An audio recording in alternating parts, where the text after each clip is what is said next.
சற்று நேரம் தியானிக்கும்படியாக எடுத்துக்கொண்ட வேத வசனங்கள் 1 தீமோத்தேயுக்கு எழுதின புஸ்தகம் 2ஆம் அதிகாரம் 20-21 வசனங்களை வாசிக்க கேட்போம். ஒரு பெரிய வீட்டிலே பொன்னும் வெள்ளியுமான பாத்திரங்களும் அல்லாமல் மரமும் மண்ணுமான பாத்திரங்களும் உண்டு. அவைகளில் சில கனத்திற்கும் சில கனவீனத்திற்கும் உரியவைகள். ஆகையால் ஒருவன் இவைகளை விட்டு தன்னை சுத்திகரித்துக் கொண்டால் அவன் பரிசுத்தமாக்கப்பட்டதும் எஜமானுக்கு உபயோகமானதும் எந்த நற்கிரியைக்கும் ஆயத்தமாக்கப்பட்டதுமான கனத்துக்குரிய பாத்திரமாய் இருப்பான். ஜெபிப்போம். அன்பும் மகா கிருபையும் இரக்கமும் நிறைந்த பரலோக பிதாவே, ஓய்வு நாளின் காலை வேளையிலே தியானிக்கும்படியாக நீர் கொடுத்த வசனங்களுக்காக ஸ்தோத்திரம். இந்த வசனங்கள் மூலமாக நீர் வெளிப்படுத்துகிற சத்தியங்கள் இயேசுவே மை பின்பற்றுகிற தேவ ஜனங்களுக்கு ஆசீர்வாதமாக காணப்பட தேவன் தாமே அனுகிரகம் செய்தருளும். இயேசு கிறிஸ்துவின் இன்ப நாமத்தில் ஜெபிக்கிறேன் பரிசுத்தமுள்ள நல்ல பிதாவே, ஆமேன். ஒரு பெரிய வீட்டிலே பொன்னும் வெள்ளியுமான பாத்திரங்களும் அல்லாமல் மரமும் மண்ணுமான பாத்திரங்களும் உண்டு. அவைகளில் சில கனத்திற்கும் சில கனவீனத்திற்கும் ஆனவைகள். ஆகையால் ஒருவன் இவைகளை விட்டு தன்னை சுத்திகரித்து கொண்டால் அவன் பரிசுத்தமாக்கப்பட்டதும் எஜமானுக்கு உபயோகமானதும் எந்த நற்கிரியைக்கும் ஆயத்தமாக்கப்பட்டதுமான கனத்திற்குரிய பாத்திரமாய் இருப்பான் என்று தீமோத்தேயுக்கு பரிசுத்த பவுல் குறிப்பிடுகிறார். கர்த்தருடைய நாமத்திற்கு மகிமை உண்டாவதாக. இந்த வசனங்களை நாம் கடந்த வாரத்திலே தியானிக்க துவங்கினோம். பெரிய வீடு என்பது தேவனுடைய சபையை காட்டுகிறது என்று படித்தோம். ஒரு பெரிய வீட்டில் பாத்திரங்கள் உண்டு என்று எழுதப்பட்டிருக்கிறதே. பாத்திரங்கள் என்பது தேவனுடைய சபையிலே காணப்படுகிற ஆத்துமாக்களை குறிக்கக்கூடியதாய் இருக்கிறது என்பதை அறிந்து கொண்டோம். தேவனுடைய விருப்பம் என்னவென்றால், தேவனுடைய சபைக்கு நானும் போகிறேன் என்று மேன்மை பாராட்டி கொண்டிருக்கிறவர்களாக இருந்தால் மாத்திரம் போதாது. தேவனுடைய சபையிலே என்னென்ன தேவனுடைய வார்த்தைகள் போதிக்கப்படுகிறதோ அந்த தேவனுடைய வார்த்தைகளுக்கு செவி கொடுக்கிறவர்களாக, அந்த தேவனுடைய வார்த்தைகளின்படி ஒவ்வொருவரும் உருவாக்கப்பட்டவர்களாக காணப்பட வேண்டும் என்பதுதான் தேவனுடைய விருப்பமாய் இருக்கிறது. தேவனுடைய வார்த்தைகளின்படி யாரெல்லாம் உருவாக்கப்படுகிறார்களோ அவர்கள் தேவனுடைய பார்வையிலே விலையேற பெற்றவர்களாய் இருப்பார்கள். வெள்ளியை போன்ற பாத்திரத்தை போல காணப்படுவார்கள். பொன்னாலான பாத்திரத்தை போல காணப்படுவார்கள். அவர்கள் ஒரு நாளும் மண்ணை போலவோ மரத்தை போன்ற பாத்திரத்தை போலவோ காணப்பட மாட்டார்கள். கடந்த வாரத்திலே மண்ணாலான பாத்திரம் மரத்தாலான பாத்திரத்திற்கும் வெள்ளியாலான பாத்திரம் பொன்னாலான பாத்திரத்துக்கும் உள்ள வித்தியாசம் என்ன என்பதை குறித்து அறிந்து கொண்டோம். ஒரு மனிதன் இந்த பூமியிலே பிறக்கும் போது, பின்பு அவன் தன்னுடைய வாலிப பிராயத்தை அடையும் போது, தன்னுடைய ஜீவியத்திலே பாவத்தின் தன்மை உண்டாயிருக்கிறது என்பதை உணரும் போது தேவனுடைய பார்வையிலே அவன் மண்ணாலான பாத்திரத்தை போலதான் காணப்படுகிறான்.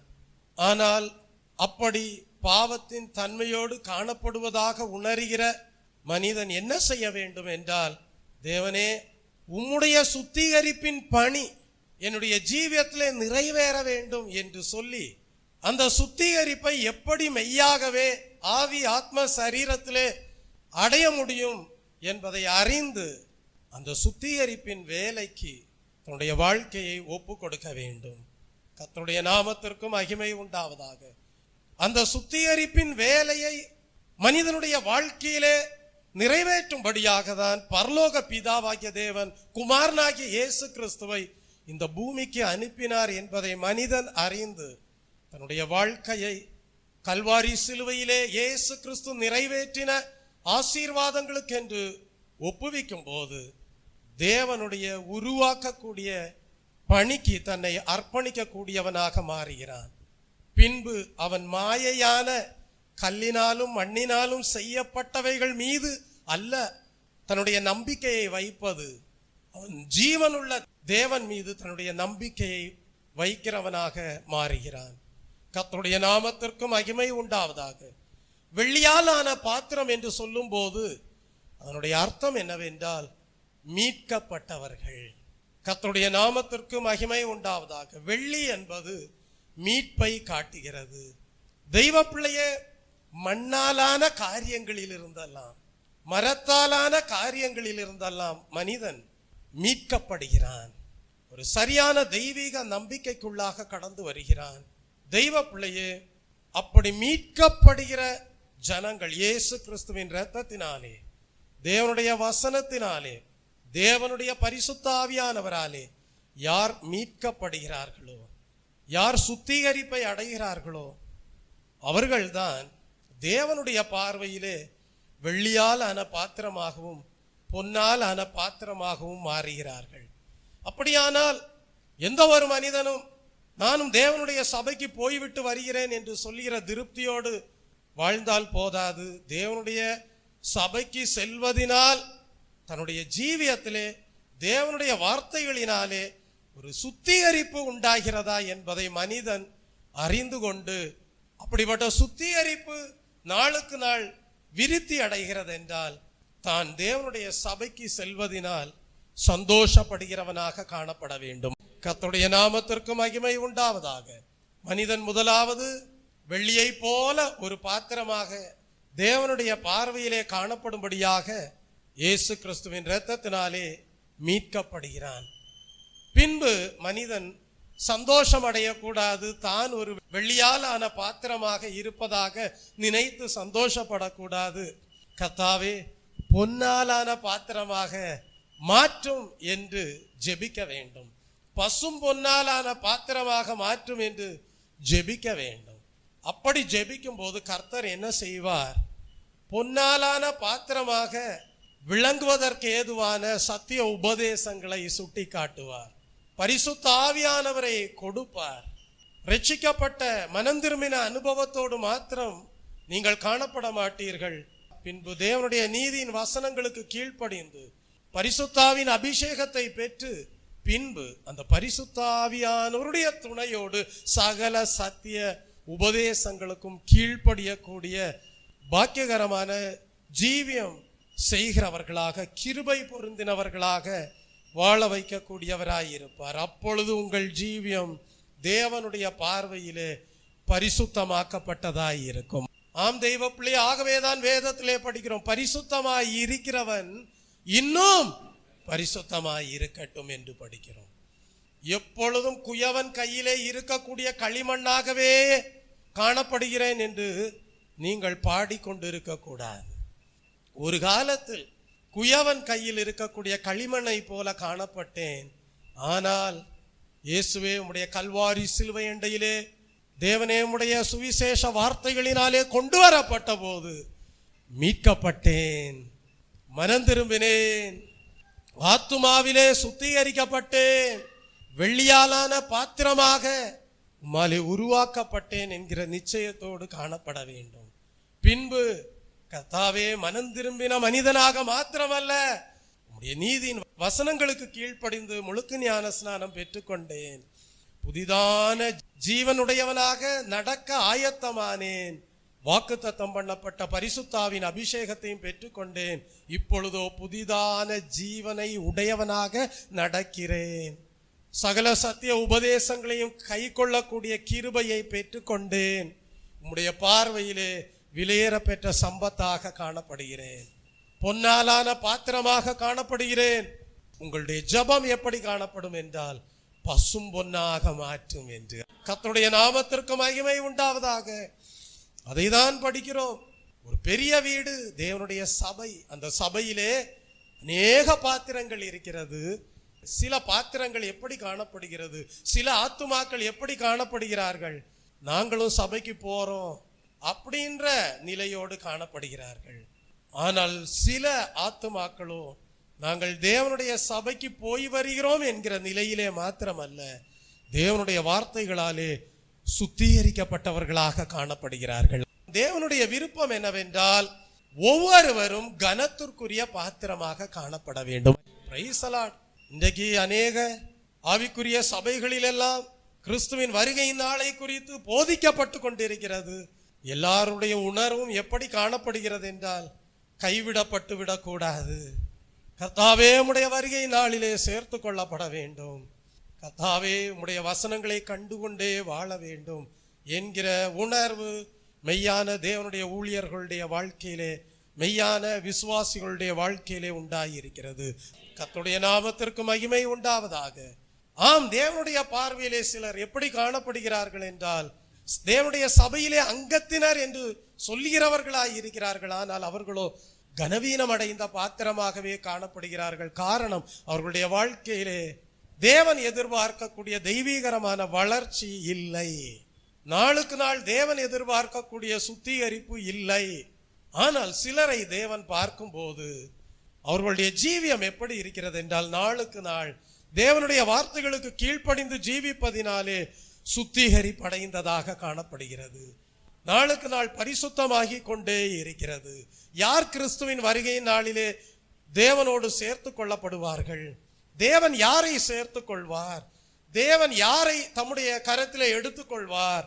கனத்திற்குரிய பாத்திரங்களை எடுத்துக்கொள்வார். கனவீனமான பாத்திரங்கள் கைவிடப்படும். ஆகவேதான் மல்கியா தீர்க்கதரிசியின் புஸ்தகத்திலே படிக்கிறோம், கர்த்தர் சொல்லுகிறார், என் சம்பத்தை சேர்க்கும் நாளில் அவர்கள் என்னுடையவர்களாய் இருப்பார்கள். என் சம்பத்தை சேர்க்கும் நாளில், அந்த சம்பத்து என்கிற வார்த்தைக்கு அர்த்தம் என்ன? விலையேற பெற்றது. விலையேற பெற்ற இயேசுவின் இரத்தத்தினாலே கழுவப்பட்டவர்கள், விலையேற பெற்ற தேவனுடைய நீதியின் வசனங்களினாலே சரீரத்திலே சுத்திகரிப்படைந்தவர்கள், விலையேற பெற்ற தேவனுடைய பரிசுத்தாவின் அபிஷேகத்தினாலே ஆவிக்குரிய மண்டலத்திலே பரிசுத்தமாக்கப்பட்டவர்கள், பின்பு வேறுபாட்டின் ஜீவியத்தை காத்துக் கொள்கிறவர்கள், தெய்வப்பிள்ளை இப்படியே நாளுக்கு நாள் பரிசுத்தமாகி கொண்டே இருக்கிறவர்கள் ஒரு நாள் தேவனால் அவருடைய விலையேறப்பெற்ற சம்பத்தாக காணப்படுவதனால் அவரால் சேர்த்து கொள்ளப்படுவார்கள். கர்த்தருடைய நாமத்திற்கு மகிமை உண்டாவதாக. தெய்வ பிள்ளையே, அப்படியானால் கடந்த வாரத்திலே சிந்தித்த ஒரு விஷயம் என்னவென்றால், ஒரு மனிதன் தேவனுடைய பார்வையிலே கனத்திற்குரிய பாத்திரமாக விளங்க வேண்டுமானால் முதல் அனுபவம் என்னவாய் இருக்க வேண்டும் என்றால், மனிதன் பரிசுத்தமாக்கப்பட்டவனாக காணப்பட வேண்டும். அதுதான் முதல் அனுபவமாக காணப்படுகிறது. இப்பொழுது அந்த வசனத்தை வாசித்து பாருங்கள். 2 தீமோத்தேயின் புஸ்தகம் 2ஆம் அதிகாரம் 20ஆம் வசனத்தை படித்து பாருங்கள். ஒரு பெரிய வீட்டிலே பொன்னும் வெள்ளியுமான பாத்திரங்களும் அல்லாமல் மரமும் மண்ணுமான பாத்திரங்களும் உண்டு. அவைகளில் சில கனத்திற்கும் சில கனவீனத்திற்குமானவைகள் என்று சொல்லிவிட்டு, பின்பு என்னென்ன அனுபவங்கள் இருந்தால் கனத்திற்குரியவர்களாக காணப்பட முடியும் என்பதை குறித்து 21ஆம் வசனத்திலே படிக்கிறோம். ஆகையால் ஒருவன் இவைகளை விட்டு தன்னை சுத்திகரித்து கொண்டான், அப்படியானால் அவன் பரிசுத்தமாக்கப்பட்டதும் என்று படிக்கிறோம். அப்படியானால் முதல் அனுபவம் என்ன? சுத்திகரிக்கப்பட வேண்டும், பரிசுத்தமாக்கப்பட்டவனாக காணப்பட வேண்டும். கர்த்தருடைய நாமத்திற்கு மகிமை உண்டாவதாக. அதை குறித்து நாம் கடந்த வாரத்திலே அநேக வசனங்களை கொண்டு நாம் சிந்தித்தோம். கர்த்தருடைய நாமத்திற்கு மகிமை உண்டாவதாக. அடுத்ததாக நாம் படிக்கிறோம், தேவனுடைய பார்வையிலே பொன்னாலான பாத்திரமாக காணப்பட வேண்டுமானால், வெள்ளியாலான பாத்திரமாக காணப்பட வேண்டுமானால், அப்படி கனத்திற்குரிய பாத்திரமாக காணப்பட வேண்டுமானால், இரண்டாவதாக எப்படிப்பட்ட அனுபவம் உண்டாயிருக்க வேண்டுமா? எஜமானுக்கு உபயோகமானதும், எப்படி? எஜமானுக்கு உபயோகமானதுமான பாத்திரமாக காணப்பட வேண்டுமா? சுத்திகரிக்கப்பட்டால் போதாது, பரிசுத்தமாக்கப்பட்டால் போதாது. அந்த பரிசுத்தமாக்கப்படுகிற நோக்கம் மனிதனுடைய வாழ்க்கையிலே நிறைவேற வேண்டும். சுத்திகரிக்கப்படுகிற நோக்கம் மனிதனுடைய வாழ்க்கையிலே நிறைவேற வேண்டும். கர்த்தருடைய நாமத்திற்கு மகிமை உண்டாவதாக. பெற்றோரிடத்திலே கேளுங்கள், எதற்காக உங்கள் பிள்ளைகளை படிக்க வைக்கிறீர்கள் என்று கேளுங்கள். எதற்காக MBBS படிக்க வைக்கிறீர்கள், எதற்காக என்ஜினியரிங் படிக்க வைக்கிறீர்கள் என்று பெற்றோரை கேளுங்கள். அவர்கள் சொல்லுவார்கள், நாங்கள் MBBS படிக்க வைக்கிற நோக்கம், என்ஜினியரிங் படிக்க வைக்கிற நோக்கம், அவர்கள் படித்து முடித்த பிறகு நல்ல ஒரு வேலை செய்ய வேண்டும், அதற்காக அவர்களை படிக்க வைக்கிறோம் என்று சொல்லுவார்கள். சமுதாயத்திலே அவர்கள் நல்ல வேலை செய்கிறவர்களாக காணப்பட வேண்டும், அவர்கள் செய்கிற வேலை குடும்பத்திற்கு ஆசீர்வாதமாக காணப்பட வேண்டும், தேவனுக்கு பிரியமானதாய் இருக்க வேண்டும் என்று சொல்லுவார்கள். அதுபோலதான் தெய்வீகரமான வாழ்க்கையும் உள்ளான மனிதனுடைய வாழ்க்கையும் ஆவிக்குரிய வாழ்க்கையும் ஆவியும் ஆத்மாவும் சேர்ந்த மனிதனுடைய வாழ்க்கையும் அப்படிப்பட்டதாகவே காணப்படுகிறது. நீங்கள் உங்கள் ஜீவியத்தை சுத்திகரிக்கும் போது, தேவன் தம்முடைய வார்த்தைகளாலே உங்கள் ஜீவியத்தை சுத்திகரிக்கும் போது தேவனுக்கு ஒரு நோக்கம் உண்டு. தேவன் வெறுதாவாக உங்களை சுத்திகரித்து அழகு பார்க்கும்படியாக ஒரு அழகு சாதனமாக உங்களை வைத்து பார்க்கிற தேவன் மாத்திரமல்ல. தெய்வ பிள்ளையே, தேவன் எதற்காக உங்களை சுத்திகரிக்கிறார் என்றால், தேவன் எதற்காக உங்களை பரிசுத்தமாக்குகிறார் என்றால், உங்களை பரிசுத்தமாக்குகிற நோக்கம், உங்களை சுத்திகரிக்கிற நோக்கம் உங்கள் வாழ்க்கையிலே தம்முடைய சித்தத்தின்படி நிறைவேறும்படியாகவே அவ்விதமாக பரிசுத்தமாக்கக்கூடியவராய் இருக்கிறார். Praise the Lord. அப்படியானால் நீங்கள் கேட்க வேண்டும், கர்த்தரை நோக்கி கேட்க வேண்டும், கர்த்தாவே, என்னை நீர் சுத்திகரிப்பதன் நோக்கம் என்ன? என்னை நீர் மீட்பதின் நோக்கம் என்ன? என்னை நீர் பரிசுத்தமாக்குவதின் நோக்கம் என்ன என்று நீங்கள் ஒரு கேள்வி கேட்க வேண்டும். அப்படி கேள்வி கேட்கும் போது கர்த்தர் பதில் கொடுப்பார். நாம் வாசிக்க கேட்ட வசனத்தின் மூலமாக பதில் கொடுப்பார். அவர் பதில் கொடுக்கும் போது சொல்லுவார், மகனே, மகளே, உன்னை சுத்திகரித்ததன் நோக்கம், உன்னை பரிசுத்தமாக்கினதின் நோக்கம் எதற்காக என்றால், நீ எனக்கு பிரயோஜனமான பாத்திரமாக காணப்படும்படியாக, நீ வெறும் ஒரு அழகு சாதனமாக காணப்படும்படியாக அல்ல, நீ எனக்கு உபயோகரமான ஒரு பாத்திரமாக காணப்படும்படியாக தான் உன்னை சுத்திகரித்தேன் என்பார். எத்தனை பேருக்கு விருப்பம் இருக்கு, கர்த்தாவே, நீர் சுத்திகரிப்பதன் நோக்கம், நீர் பரிசுத்தமாக்குவதின் நோக்கம் என்னுடைய வாழ்க்கையிலே நிறைவேற வேண்டும், உமக்கு உபயோகமான ஒரு பாத்திரமாக காணப்பட வேண்டும் என்கிற விருப்பம் எத்தனை பேருக்கு காணப்படுகிறது? மெய்யாகவே தேவனுடைய மனதை அறிந்து கொள்கிறவர்கள் தேவனுடைய சித்தத்தை நிறைவேற்றுகிறவர்களாய் இருப்பார்கள். ஆனால் அநேகர் எப்படி இருப்பார்கள் என்றால், பாஸ்டர்கிட்ட ஒன்று சொல்லுவாங்க, ஆனா அவங்க செய்யறது வேற காரியங்களை செய்வாங்க.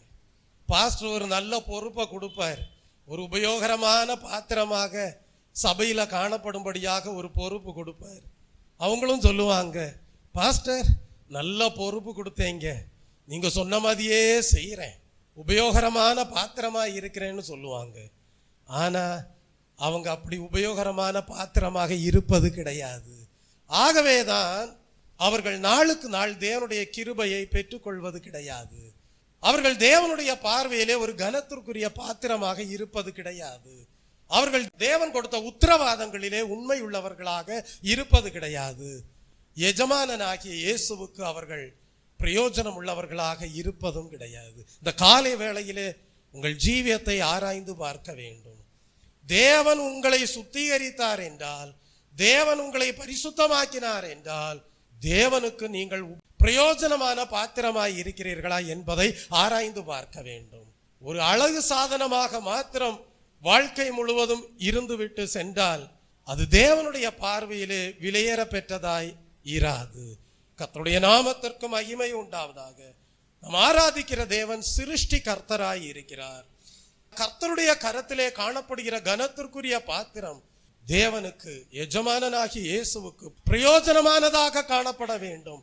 வாசியுங்கள், பிலேமோன் 1ஆம் அதிகாரம் 11ஆம் வசனத்தையும் 20ஆம் வசனத்தையும் படிக்கும் போது அங்கே பரிசுத்த பவுல் ஒரு மனிதனுடைய வாழ்க்கையை குறித்து சொல்லும் போது அது ஒரு பிரயோஜனமான ஜீவியமாக காணப்படுவதாக சாட்சி கொடுக்கிறார். வாசியுங்கள், பிலேமோன் 1ஆம் அதிகாரம் 11ஆம் வசனத்தையும் 20ஆம் வசனத்தையும் படியுங்கள்.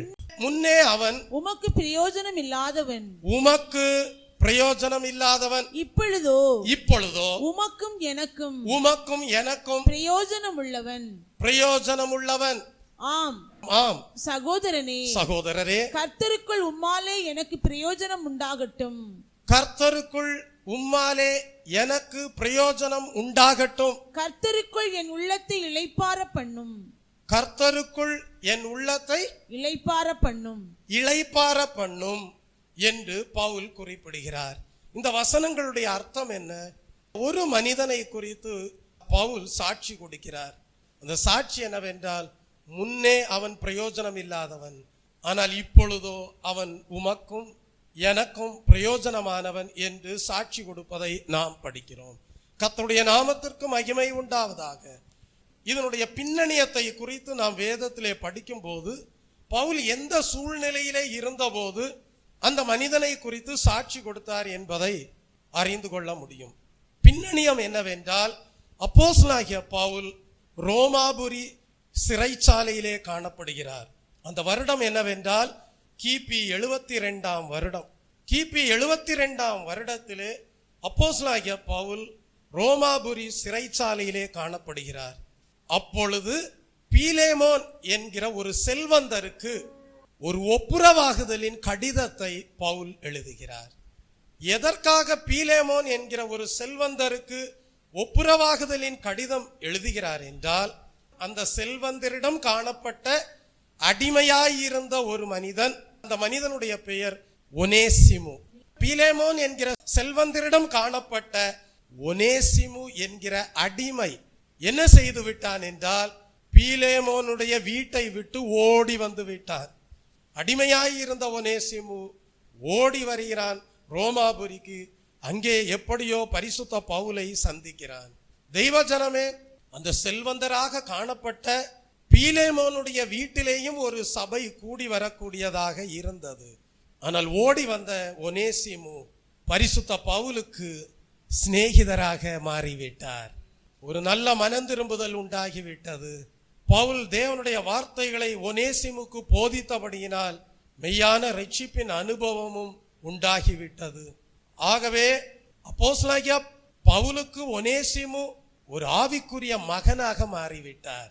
சரீரத்தின்படி பெற்றெடுத்த ஒரு மகனாக காணப்படாவிட்டாலும் தன்னுடைய உபதேசங்களின்படி ஒரு மீட்கப்பட்ட மகனாக ஒனேசிமு மாறினார். ஆகவே பவுலுடைய உள்ளம் எப்படிப்பட்டதாய் இருந்தது என்றால், ஒனேசிமுவை மறுபடியும் எங்கே இருந்து ஓடி வந்தாரோ அதே இடத்திற்கு மறுபடியும் ஒனேசிமுவை அனுப்ப வேண்டும் என்கிற எண்ணம் பவுலுடைய உள்ளத்திலே காணப்பட்டது. ஆகவே ஒனேசிமுவை மறுபடியுமாக அந்த செல்வந்தருடைய வீட்டிற்கு, அந்த செல்வந்தருடைய வீடு எது? பிலேமோனுடைய வீடு. அந்த பிலேமோனுடைய வீட்டிற்கு மறுபடியும் ஒனேசிமுவை அனுப்பிவிடும் போது ஒரு கடிதம் எழுதி அதை ஒனேசிமுவிடம் கொடுத்து அனுப்புகிறார். அந்த கடிதம் ஒரு பரிந்துரை கடிதமாக காணப்படுகிறது. அந்த பரிந்துரை கடிதம் எப்படி காணப்படுகிறது என்றால், உம்முடைய அடிமையாக காணப்பட்ட ஒனேசிமு உம்முடைய வீட்டை விட்டு ஓடி வந்தபடியினால் கோபம் அடைய வேண்டாம். அவன் முன்பு பிரயோஜனம் இல்லாதவனாக காணப்பட்டிருந்திருக்கலாம், ஆனால் இப்பொழுதோ அவன் மனம் திரும்பி இருக்கிறான், அவன் ரட்சிக்கப்பட்டிருக்கிறான், மீட்படைந்திருக்கிறான். இப்பொழுது ஒரு ஆவிக்குரிய குமாரனாக தனக்கு காணப்படுவதாக குறிப்பிட்டு விட்டுதான் ஒரு பரிந்துரை கடிதம் பிலேமோனுக்கு பவுல் எழுதுகிறார். ஓடி சென்ற ஒனேசிமுவை மறுபடியும் சேர்த்து கொள்ளும்படியாக பரிந்துரை கடிதம் எழுதுகிறார். கொலோசையருக்கு எழுதின புஸ்தகம் 4ஆம் அதிகாரம் 9ஆம் வசனத்தை படிப்பீர்கள் என்றால், சகோதரனாகிய ஒனேசிமு என்பவனையும் உங்களிடத்தில் அனுப்பி இருக்கிறேன், அவர்கள் இவ்விடத்து செய்திகளை எல்லாம் உங்களுக்கு அறிவிப்பார்கள் என்று குறிப்பிடுவதை நாம் படிக்கிறோம். தெய்வ பிள்ளையே, அப்படியானால் ஒனேசிமு என்றால் அர்த்தம் என்ன? பிரயோஜனமானவன். ஒனேசிமு என்றால் அர்த்தம் என்ன? பிரயோஜனமானவன். ஒனேசிமு என்றால் அர்த்தம் என்ன? ஆதாயமானவன். ஒனேசிமு என்றால் அர்த்தம் என்ன? உபயோகரமானவன். ஆனால் ஒனேசிமு தன் எஜமானனுக்கு உபயோகரமானவனாக இருக்கவில்லை. அவன் எஜமானனுக்கு மரண பரியந்தம் அடிமையாய் இருக்கும்படிக்கு விலக்கி வாங்கப்பட்டவனாக இருந்தான். ஆனால் எஜமானனுக்கு அவன் உண்மையாக இருக்கவில்லை, தப்பி ஓடிவிட்டான். அப்படி தப்பி ஓடுகிறவர்களுக்கு ரோம அரசாங்கம் சட்டப்படி மரண தண்டனை கொடுக்கக்கூடியதாய் இருக்கும். சிங்க கெபியிலே தூக்கி வீசுவார்கள். ஆனால் எப்படியோ தப்பி ஓடின ஒனேசிமு பரிசுத்த பவுலை சந்திக்க நேரிட்டபடியினால் பவுல் மூலமாக சுவிசேஷத்தை கேட்டு மனம் திரும்பி ரட்சிக்கப்பட்டு மறுபடியுமாக பவுலுடைய பரிந்துரை கடிதத்தின்படி மறுபடியுமாக பிலோமோனுடைய வீட்டிற்குள் பிரவேசிப்பதற்கு ஏதுவான ஸ்லாக்கியத்தை பெற்றுக்கொண்டார். கர்த்தருடைய நாமத்திற்கு மகிமை உண்டாவதாக. அப்போஸ்தலனாகிய பவுல் தேவனுடைய அன்பினாலே நிறைந்து ஒனேசிமுக்காக அவனுடைய எஜமானனாகிய பிலோமோனிடத்தில் பரிந்து பேசக்கூடியவராக காணப்பட்டார். அவர் பரிந்து பேசும்போது குறிப்பிடுவது என்ன? தற்போது ஒனேசிமு இயேசு கிறிஸ்துவுக்குள் வந்துவிட்டதாக குறிப்பிடுகிறார். ஆகவே ஒரு தேவனுடைய பிள்ளையாக நடத்துங்கள் என்று குறிப்பிடுகிறார். ஒரு விசுவாசியாக நடத்துங்கள் என்று குறிப்பிடுகிறார். அவன் இனி எஜமானனுக்கு உபயோகரமானவனாக காணப்படுவான் என்று எஜமானனாகிய பிலேமோனிடத்தில் ஒனேசிமுவை மறுபடி அனுப்பி வைப்பதை நாம் படிக்கிறோம். இதுதான் ஒனேசிமுவை குறித்து அப்போஸ்தலனாகிய பவுல் எழுதின கடிதத்தின் பின்னணியமாக காணப்படுகிறது. கர்த்தருடைய நாமத்திற்கு மகிமை உண்டாவதாக. அப்படியானால் தெய்வ பிள்ளையே, பவுல் ஒனேசிமுவை மறுபடியும் எஜமானனாகிய பிலேமோனிடத்தில் அனுப்பும் போது என்ன குறிப்பிடுகிறார் என்றால், முன்பு அவன் பிரயோஜனம் இல்லாதவன், இப்பொழுதோ அவன் உமக்கும் எனக்கும் பிரயோஜனமானவன். தெய்வ பிள்ளையே, நாம் தேவனால் எதற்காக சுத்திகரிக்கப்பட்டிருக்கிறோம் என்பதை அறிந்து வாழ வேண்டும். நாம் எதற்காக தேவனால் பரிசுத்தமாக்கப்பட்டிருக்கிறோம் என்பதை அறிந்து ஜீவிக்க வேண்டும். தேவன் நம்மை பரிசுத்தமாக்கினதின் நோக்கத்தை அறிந்து ஜீவிக்கவில்லை என்றால் தேவனுக்கு பிரயோஜனம் உள்ளவர்களாக காணப்பட முடியாது. தேவனுக்கு உபயோகரமான பாத்திரமாக ஒரு நாளும் விளங்க முடியாது.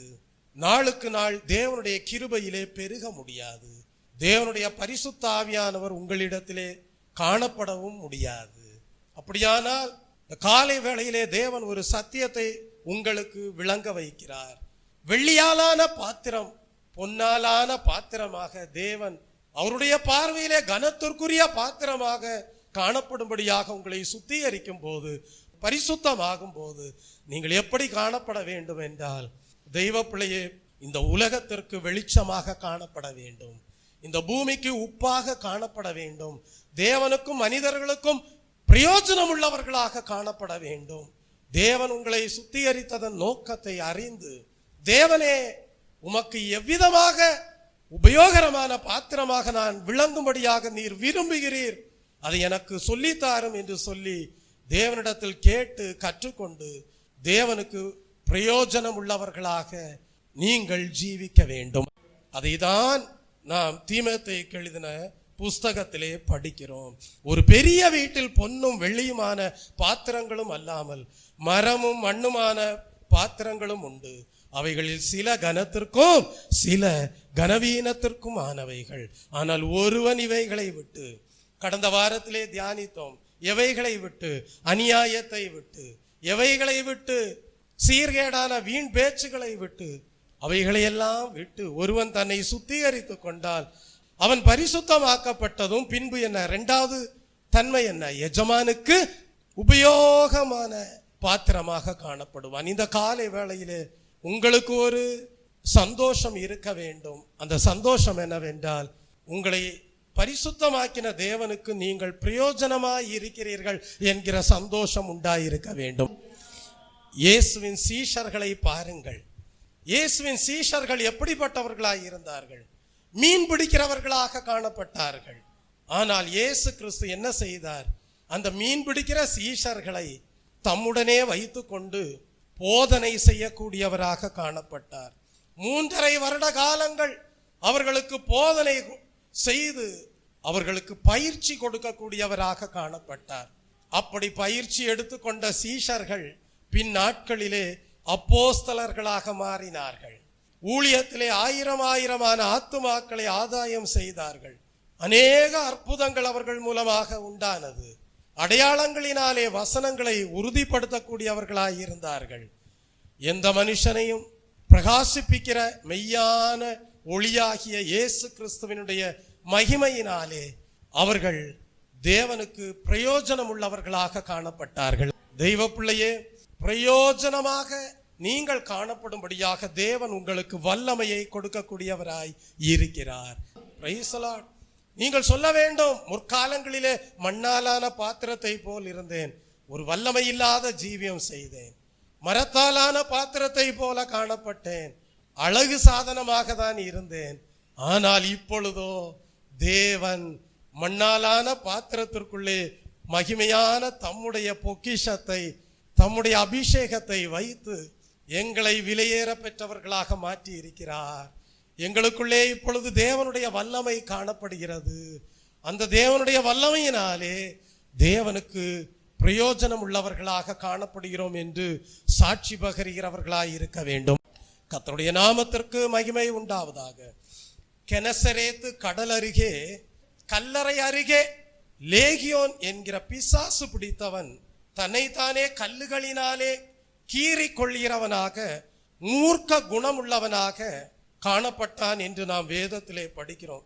அவன் யாருக்கும் பிரயோஜனம் இல்லாதவனாக காணப்பட்டான். ஆனால் இயேசு கிறிஸ்து அந்த மனிதனை சந்தித்த போது, அந்த கெனசரேத்து கடற்கரை அருகே, கல்லறைகள் அருகே குடியிருந்த லேகியோன் பிசாசு பிடித்தவனாக காணப்பட்ட மனிதனை இயேசு கிறிஸ்து சந்தித்த போது என்ன நடந்தது? அவனிடத்தில் இருந்த அசுத்த ஆவிகளை எல்லாம் இயேசு கிறிஸ்து துரத்தினார் என்று படிக்கிறோம். அவன் அவ்வளவு நாளும் வஸ்திரம் தெரியாதவனாக காணப்பட்டான். ஆனால் இயேசு கிறிஸ்துவை சந்தித்த போதோ அவனுக்குள்ளாக இருந்த பிசாசுகள் எல்லாம் துரத்தப்பட்டது.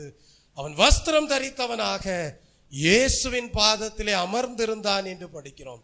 மீட்கப்பட்டவர்கள், பிரைஸ் தி லார்ட், சுத்திகரிக்கப்படுகிறவர்கள், பரிசுத்தமாக்கப்படுகிறவர்கள் பின்பு என்ன செய்ய வேண்டும்? எஜமானனாகிய இயேசுவுக்கு பிரயோஜனம் உள்ளவர்களாக காணப்பட வேண்டும். அப்படியே அந்த லேகியோன் பிசாசு பிடித்திருந்த மனிதன் இயேசு கிறிஸ்துவினால் சுத்திகரிப்பை அடைந்த போது, பிசாசுகள் எல்லாம் விரட்டப்பட்ட போது அவன் என்ன செய்தான் தெரியுமா? தெக்கபோலி என்கிற தேசத்திற்கு சென்றான், சுவிசேஷத்தை அறிவித்தான் என்று வேதத்திலே படிக்கிறோம்.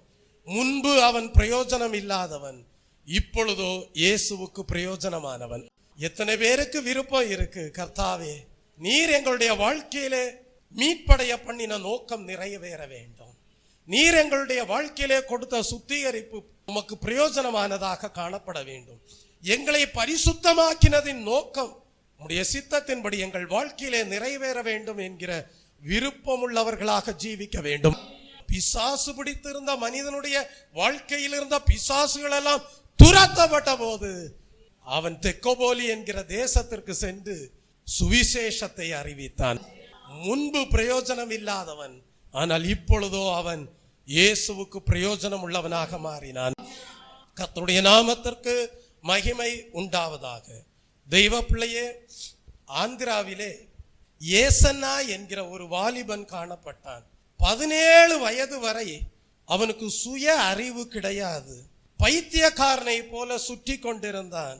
ஆனால் ஒரு கிறிஸ்தவ வீட்டில் பாடின கிறிஸ்தவ பாடல் சத்தத்தை அவன் கேட்டபோது அவனுடைய புத்தி தெளிந்தது. அவனை கர்த்தர் பரிசுத்தமாக்கினார்.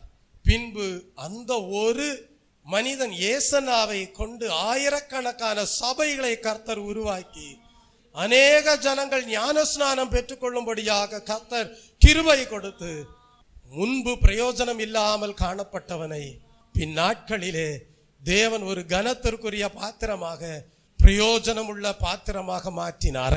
எவரையும் பலப்படுத்தவும் மேன்மைப்படுத்தவும் தேவனால் கூடும். அல்லேலூயா. போதிய படிப்பறிவு இல்லையே என்று அங்கலாய்த்து கொண்டிருக்கிறாயா? புத்தியாய் நடந்து கொள்ள முடியவில்லையே என்று அங்கலாய்த்து கொண்டிருக்கிறாயா? கவலைப்படாதே. இயேசுவின் வாழ்க்கையை சந்திக்கும் போது, இயேசுவின் வாழ்க்கையை சுத்திகரிக்கும் போது, இயேசு கிறிஸ்துவின் வாழ்க்கையிலே சரியான பயிற்சிகளை கொடுக்கும் போது நீ தேவனுக்கும் மனிதனுக்கும் பிரயோஜனம் உள்ள பாத்திரமாக காணப்படுவாய். தேவன் உன் வாழ்க்கையை சந்தித்த நோக்கம் நிச்சயமாகவே நிறைவேறும். ஆம், எந்த மனுஷனையும் பிரகாசிப்பிக்கிற மெய்யான ஒளியாக இயேசு கிறிஸ்து காணப்படுகிறார். இந்த காலை வேளையிலேயும் தீர்மானம் பண்ணு. சமயம் வாய்த்தாலும் வாய்க்காவிட்டாலும் கர்த்தாவே திருவசனத்தை ஜாக்கிரதையாய் பிரசங்கம் பண்ணுவேன், அதற்குரிய கிருபையை தாரும் என்று சொல்லி, அதற்குரிய வல்லமையை தாரும், அபிஷேகத்தை தாரும் என்று சொல்லி ஜெபிப்பாயாக. கர்த்தருடைய நாமத்திற்கு மகிமை உண்டாவதாக. தெய்வ பிள்ளையே, ஒரு சிறு பெண்ணை குறித்து வேதாகமத்திலே படிக்கிறோம். ஒரு சிறு பெண் என்ன செய்தாள்? நாகமானுடைய குஷ்டரோகம் நீங்கும்படியாக நாகமானை இஸ்ரவேல் தேசத்திற்கு அனுப்பி வைத்தாள் என்று படிக்கிறோம். ஒரு சிறு பெண்ணை தேவன் நாகமானுடைய ஜீவியம் சுத்திகரிக்கப்படும்படியாக, பிரயோஜனமுள்ள பாத்திரமாக காணப்படும்படியாக செய்தார். நீ பிரயோஜனமுள்ள பாத்திரமாக காணப்படுவதற்கு வயது ஒரு பொருட்டல்ல. நீ ஒரு சிறுமியாக காணப்படலாம், நீ ஒரு சிறுவனாக காணப்படலாம், நீ ஒரு வாலிபனாக காணப்படலாம். உன்னையும் தேவன் அநேகருக்கு ஆசீர்வாதமாக ஒரு பிரயோஜனம் உள்ள பாத்திரமாக காணப்பட செய்ய முடியும். வயது ஒரு பொருட்டல்ல. கர்த்தருடைய நாமத்திற்கு மகிமை உண்டாவதாக. சிறு சாமுவேல் தானே, ஆனால் கர்த்தர் சிறு சாமுவேலோடு பேசினார். ஒரு சிறு சாமுவேல் தானே, தேவன் பேசாமல் இருந்தாரா? இல்லை, தேவன் சாமுவேலோடு பேசினார். சாமுவேல் வளர்ந்த பிறகு அநேக ராஜாக்களையும் அபிஷேகம் பண்ணக்கூடிய ஒரு மெய்யான தீர்க்கதரிசியாக விளங்கினார். தெய்வ ஜனமே, அப்படியானால் உங்கள் வாழ்க்கை எப்படிப்பட்டதா இருக்க வேண்டும் என்றால், தேவனுக்கு பிரயோஜனம் உள்ள ஜீவியமாக காணப்பட வேண்டும். உங்களோடு தேவன் பேசுகிறார் என்றால் உங்கள் சமயத்தை வீணாக்கும்படியாக அல்ல. உங்களோடு தேவன் பேசுகிறார் என்றால் எதற்காக? தேவன் உங்களை தமக்கென்று பிரயோஜனம் உள்ள பாத்திரமாக காணப்படும்படியாக தான் உங்களோடு தேவன் பேசுகிறார். அப்படிதான் சாமுவேலோடு தேவன் பேசினார். கர்த்தருடைய நாமத்திற்கு மகிமை உண்டாவதாக. இந்த காலை வேளையிலே தீர்மானம் பண்ணுங்கள். ஏதோ நாங்களும் சபைக்கு போகிறோம், திரும்ப வீட்டிற்கு வருகிறோம், ஒரு அழகு சாதனமாக காணப்படுகிறோம் என்கிற ஒரு நிலையோடு உங்கள் ஜீவியம் காணப்பட வேண்டாம். ஒரு மண்ணாலான பாத்திரமாக தான் இருக்கிறோம் என்கிற நிலையோடு காணப்பட வேண்டாம். ஒரு மரத்தாலான பாத்திரமாய் இருக்கிறோம் என்கிற நிலையோடு உங்கள் ஜீவியம் காணப்பட வேண்டாம். உங்கள் ஜீவியமானது தேவனால் சுத்திகரிக்கப்பட்டதும் பரிசுத்தமாக்கப்பட்டதும் எஜமானனுக்கு, இயேசு கிறிஸ்து என்ன நோக்கத்தோடு உங்களை பரிசுத்தமாக்குகிறாரோ அந்த எஜமானனுக்கு உங்கள் ஜீவியம் பிரயோஜனம் உள்ளதாக காணப்படும்படியாக, அதுவே தேவனுடைய பார்வையிலே உங்களை கனத்திற்குரிய பாத்திரமாக விளங்க பண்ணும் என்பதை அறிந்து ஜீவிப்பீர்களாக. கர்த்தருடைய நாமத்திற்கு மகிமை உண்டாவதாக. தெய்வ பிள்ளையே, வேதாகமத்திலே பிலிப்பு என்கிற ஒரு சுவிசேஷகனை குறித்து படிக்கிறோம். அந்த பிலிப்பு என்கிற சுவிசேஷகனுக்கு 4 குமாரத்திகள் காணப்பட்டார்கள். அவர்கள் எப்படி தேவனுக்கு பிரயோஜனம் உள்ளவர்களாய் இருந்தார்கள் என்றால், அந்த 4 குமாரத்திகளும் தீர்க்க தரிசனம் உரைக்கக்கூடியவர்களாய் இருந்தார்கள். Praise the Lord. தெய்வ பிள்ளையே, அப்படியானால் தேவனுடைய வல்லமையின் அபிஷேகம் அந்த 4 குமாரத்திகளுக்குள்ளாகவும் இருந்தது. இன்றைக்கு விரும்புகிறாயா? கர்த்தாவே, என்னுடைய பிள்ளையினுடைய வாழ்க்கையிலே, என்னுடைய மகனுடைய வாழ்க்கையிலே, என்னுடைய மகளுடைய வாழ்க்கையிலே அப்படிப்பட்ட தீர்க்க தரிசன வல்லமை உண்டாயிருக்க வேண்டும் என்று விரும்புகிறாயா? வேத வசனத்தை ஒரு காது வழியாக கேட்டுவிட்டு அது பிராக்டிக்கலாக உங்கள் வாழ்க்கையிலே நிறைவேறாமல் போவதற்கு ஏதுவாக ஜீவிக்க கூடாது. பிள்ளைகளுக்கு போதிக்க வேண்டும். என்ன போதிக்க வேண்டும்? பிலிப்பு என்கிற சுவிசேஷகனுக்கு 4 குமாரத்திகள் இருந்தார்கள். அந்த 4 குமாரத்திகளிடத்திலும் அந்த தீர்க்க தரிசன வல்லமை இருந்தது. அவர்கள் தேவனுக்கு பிரயோஜனம் உள்ளவர்களாய் இருந்தார்கள், தீர்க்க தரிசனம் உரைக்கக்கூடியவர்களாய் இருந்தார்கள். அதை உங்கள் பிள்ளைகளுக்கு சொல்லி கொடுத்து அவர்களுக்குள்ளாக அந்த வாஞ்சையை உருவாக்க வேண்டும். கர்த்தருடைய நாமத்திற்கு மகிமை உண்டாவதாக. ஏதோ பிள்ளைகளுக்கு சாப்பாடு போட்டோம், பிள்ளைகளுக்கு உடை வாங்கி கொடுத்தோம், ஏதோ ஒரு கல்வி அறிவை கொடுத்தோம் என்கிற நிலையோடு வாழ்ந்தால் அவர்கள் தேவனுடைய பார்வையிலே கனத்திற்குரியவர்களாக இருக்க முடியாது. தெய்வ பிள்ளையே, நான் என்னுடைய சிறு வயதிலே காணப்பட்ட வேளையிலே என்னுடைய தகப்பனார் அநேக அற்புதங்கள் பாஸ்டர்ஸ் மூலமாக எப்படி நடந்தது, தன் மூலமாக எப்படி நடந்தது என்கிற சாட்சிகளை எல்லாம் எடுத்துரைக்கக்கூடியவர்களாக காணப்பட்டார்கள். அப்படி என்னுடைய தகப்பனார் நான் சிறுவயதாய் இருக்கும் போது எப்படி தன்னை தேவன் பயன்படுத்தினார், அற்புதங்களை செய்தார் என்கிற சாட்சிகளை எல்லாம் பிரசங்க நேரத்திலே உணர்த்தின போது எனக்குள்ளாக ஒரு வாஞ்சை உண்டானது. கர்த்தாவே, என் மூலமாக அப்படி அற்புதம் நடக்க வேண்டும், அதற்கு என்னை அபிஷேகியும் என்று ஜெபிக்கிறவனாக மாறினேன். வசனத்தை ஒரு காது வழியாக கேட்டுவிட்டு மறு காது வழியாக விட்டுவிடக் கூடாது. அது பிராக்டிக்கலாக உங்கள் வாழ்க்கையிலே செயல்படுத்தப்படுவதற்கு ஏதுவாக நீங்கள் ஜெபிக்க வேண்டும். அந்த வசனத்தை உங்கள் பிள்ளைகளுக்கு நினைவுபடுத்த வேண்டும். உங்கள் பிள்ளைகளுக்குள்ளாக நல்ல வாஞ்சையை உருவாக்க வேண்டும். கர்த்தருடைய நாமத்திற்கு மகிமை உண்டாவதாக. தெய்வ பிள்ளையே, ஒரு பிரயோஜனம் உள்ள பாத்திரமாக விளங்க வேண்டும் என்பதுதான் தேவனுடைய விருப்பமாய் இருக்கிறது. தொர்க்காள் என்கிற ஒரு சீஷியை குறித்து நாம் வேதத்திலே படிக்கிறோம். அவள் முதிர் வயதுள்ளவளாக காணப்பட்டாள். ஆனால் அவள் என்ன செய்தாள்? அங்கிகளை எல்லாம் தைத்து அதன் மூலமாக கிடைக்கிற பணத்தை சேகரித்து பரிசுத்தவான்களுக்கு ஊழியம் செய்தாள் என்று படிக்கிறோம். உபயோகரமான பாத்திரம். Praise the Lord. ஆகவே வயதாயிருச்சு பாஸ்டர் என்று சொல்லி சாக்கு போக்கு சொல்லாதீங்க. வயதானவர்களும் கூட தேவனுக்கு உபயோகரமான பாத்திரமாக விளங்க முடியும். வயதானவர்களும் கூட தேவனுக்கு பிரயோஜனம் உள்ள பாத்திரமாக விளங்க முடியும். கர்த்தருடைய நாமத்திற்கு மகிமை உண்டாவதாக. சிறு பிள்ளைகளும் கூட தேவனுக்கு பிரயோஜனம் உள்ள பாத்திரமாக விளங்க முடியும். ஸ்திரீகளும் கூட தேவனுக்கு பிரயோஜனம் உள்ள பாத்திரமாக விளங்க முடியும். தெய்வ பிள்ளையை, உங்கள் வாழ்க்கையிலே தேவன் வைத்திருக்கிற நோக்கம் என்ன என்பதை அறிந்து நீங்கள் ஜீவிப்பீர்களானால் தேவன் உங்களை தம்முடைய பார்வையிலே ஒரு கனத்திற்குரிய பாத்திரமாக ஆசீர்வதிக்கக்கூடியவராய் இருப்பார். உங்களுக்கு கீர்த்தியும் புகழ்ச்சியும் உண்டாயிருக்கும். Praise the Lord. நீ அறியாததும் உனக்கு எட்டாததுமான பெரிய தேவ கிருபைகளை தேவன் உனக்கு கொடுத்து கொண்டே இருப்பார். கர்த்தருடைய நாமத்திற்கு மகிமை உண்டாவதாக. ஆகவே தெய்வ ஜனமே, உங்களுக்கு கிடைக்கப்படுகிற நேரத்தை பயன்படுத்துங்கள். உங்களுக்கு கிடைக்கப்படுகிற சமயத்தை பயன்படுத்துங்கள். உங்களுக்கு கொடுக்கப்பட்டிருக்கிற தாளந்துகளை பயன்படுத்துங்கள். தேவனுக்கு பிரயோஜனம் உள்ள பாத்திரமாக காணப்படுங்கள். தேவன் உங்களை சுத்திகரித்ததன் நோக்கம் உங்கள் ஜீவியத்திலே நிறைவேறுவதாக. தேவன் உங்களை தெரிந்து கொண்டதன் நோக்கம் உங்கள் வாழ்க்கையிலே நிறைவேறுவதாக.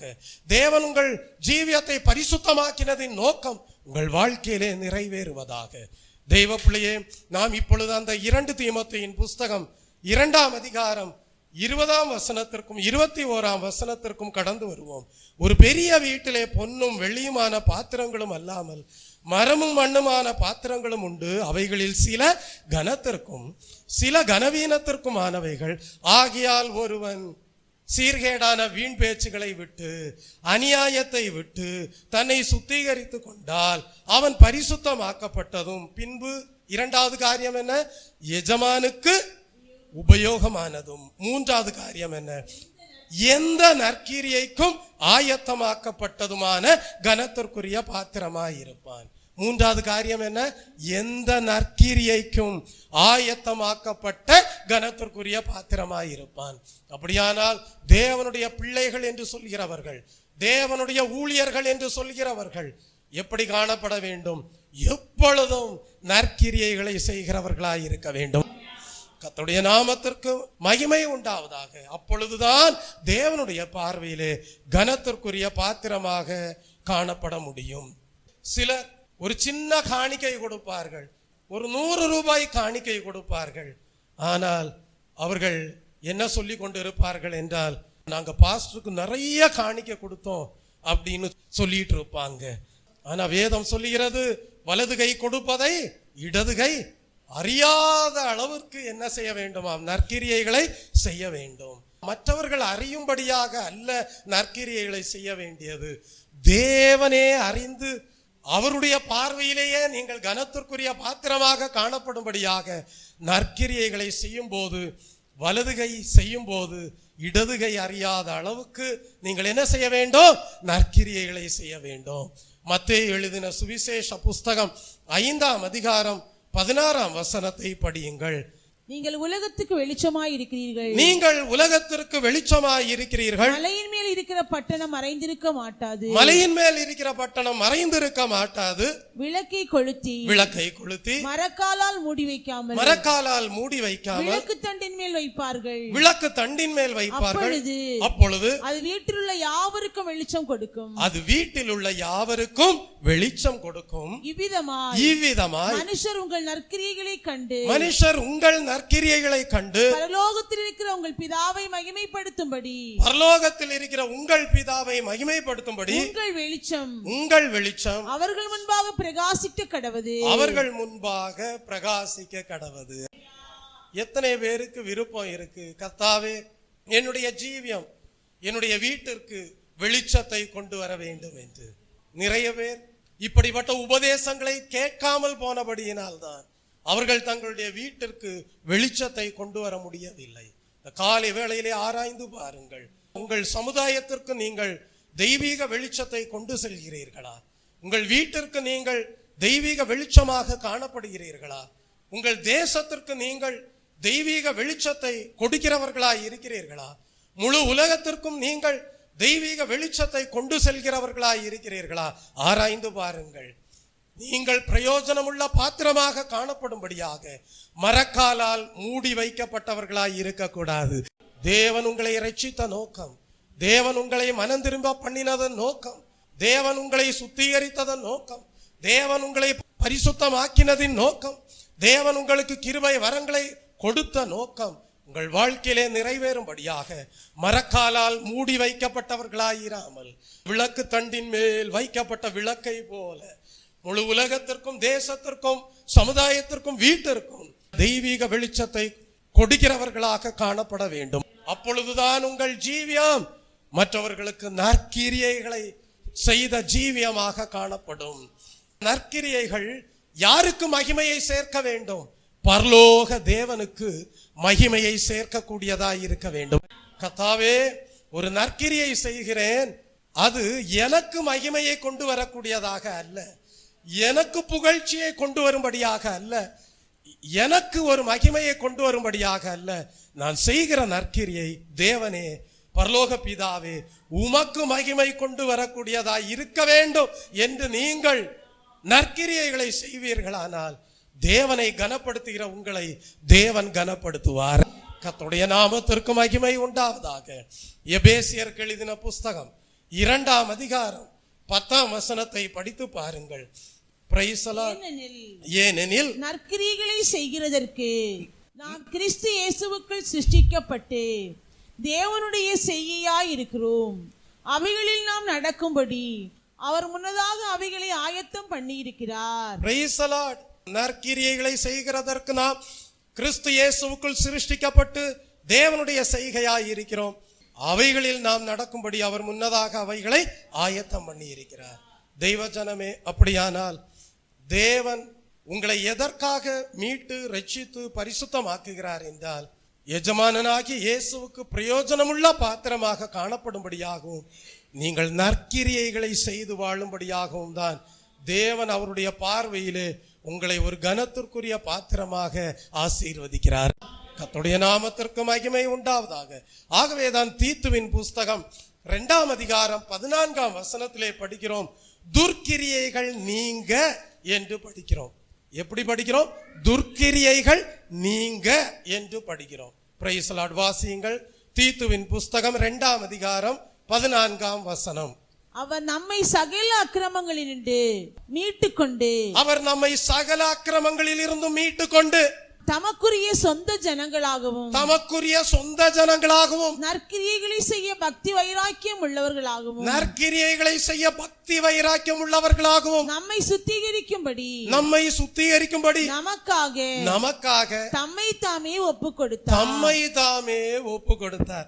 தெய்வ ஜனமே, நானும் ஒரு தேவனுடைய பிள்ளை, நானும் ஒரு தேவனுடைய மனிதன் என்று வாயளவிலே சொல்லிக் கொண்டிருந்தால் போதாது. உன்னுடைய வாழ்க்கையை மற்றவர்கள் காணும் போது உன்னுடைய வாழ்க்கையில் இருக்கக்கூடிய துர்க்கிரியைகள் எல்லாம் நீங்கி இருக்கிறது, அக்கிரமமான காரியங்கள் எல்லாம் நீங்கி இருக்கிறது. நற்கிரியைகளை செய்யக்கூடிய மனிதன் என்று சொல்வதற்கு ஏதுவாக ஜீவியம் காணப்பட வேண்டும். கர்த்தருடைய நாமத்திற்கு மகிமை உண்டாவதாக. உங்களை சுட்டி காட்டும் போது சொல்ல வேண்டும், எத்தனையோ குடிகாரனாக இருந்தவர்களை எல்லாம் மனம் திரும்ப பண்ணி இருக்கிறார் என்று சொல்ல வேண்டும்.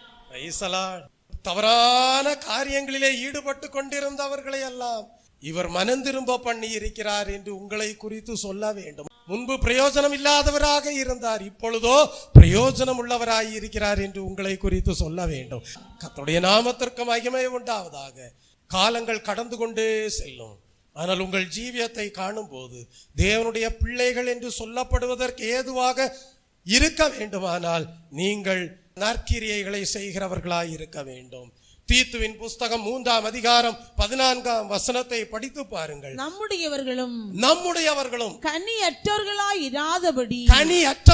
இராதபடி குறைவுகளை நீக்குகிறதற்கு ஏதுவாக நற்கிரியைகளை செய்ய பழகட்டும். எப்படி? நற்கிரியைகளை செய்ய பழகட்டும்.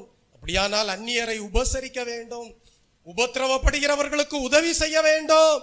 கனியற்றவர்களாய் இருக்கக்கூடாது. நற்கிரியைகள் என்கிற கனி தேவனுடைய பிள்ளைகளுடைய வாழ்க்கையிலே உண்டாயிருக்க வேண்டும்.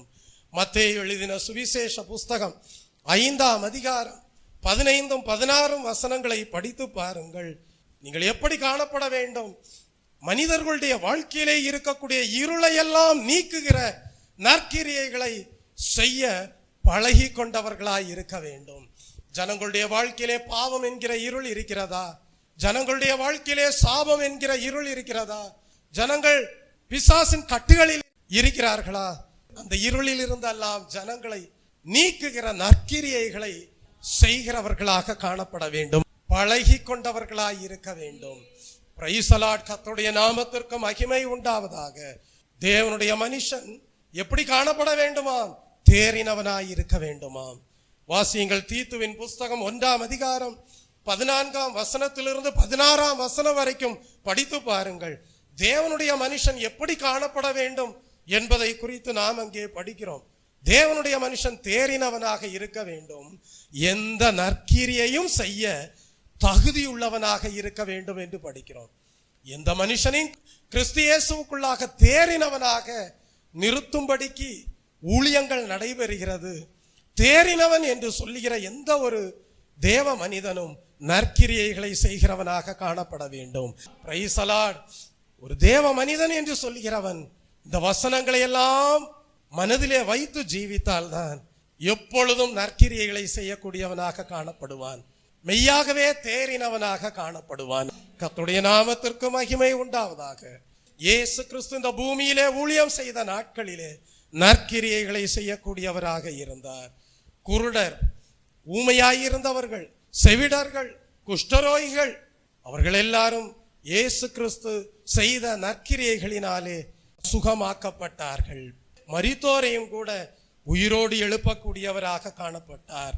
அப்போஸ்தலர் 10ஆம் அதிகாரம் 38ஆம் வசனத்திலே படிக்கிறோம், அவர் நன்மை செய்கிறவராக சுற்றி திரிந்தார் என்று படிக்கிறோம். இப்படியாக நாம் வேத புஸ்தகத்தை ஆராய்ந்து பார்க்கும் போது அநேகர் இயேசு கிறிஸ்துவின் அடிச்சுவடுகளை பின்பற்றி நற்கிரியை செய்யக்கூடியவர்களாய் இருந்திருக்கிறார்கள். மரியாள் என்கிற ஒரு சகோதரியை குறித்து நாம் வேதத்திலே படிக்கிறோம். அவள் விலையேற பெற்ற நளதம் என்னும் தைலத்தை அவள் என்ன செய்தாள் என்றால் இயேசு கிறிஸ்துவை அபிஷேகம் பண்ணுவதற்கு பயன்படுத்தினாள் என்று படிக்கிறோம். இயேசு கிறிஸ்து அவளை குறித்து சாட்சி கொடுக்கும் போது இவள் எனக்கு நற்கிரியைகளை செய்தாள் என்று சாட்சி கொடுத்தார். உங்களை குறித்தும் அவ்விதமான சாட்சிகள் உண்டாயிருக்க வேண்டும். கண்ணீர் சிந்தி ஜெபிப்பது நற்கிரியையாய் இருக்கிறது. தாழ்மையோடு வாழ்வது நற்கிரியையாய் இருக்கிறது. ஸ்தோத்திர பலிகளை ஏறெடுத்து வாழ்வது நற்கிரியையாய் இருக்கிறது.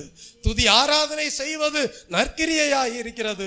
சுவிசேஷத்தை உலகமெங்கும் பரவச் செய்வது நற்கிரியையாய் இருக்கிறது. நற்கிரியை செய்ய அழைக்கப்பட்டிருக்கிறீர்கள்.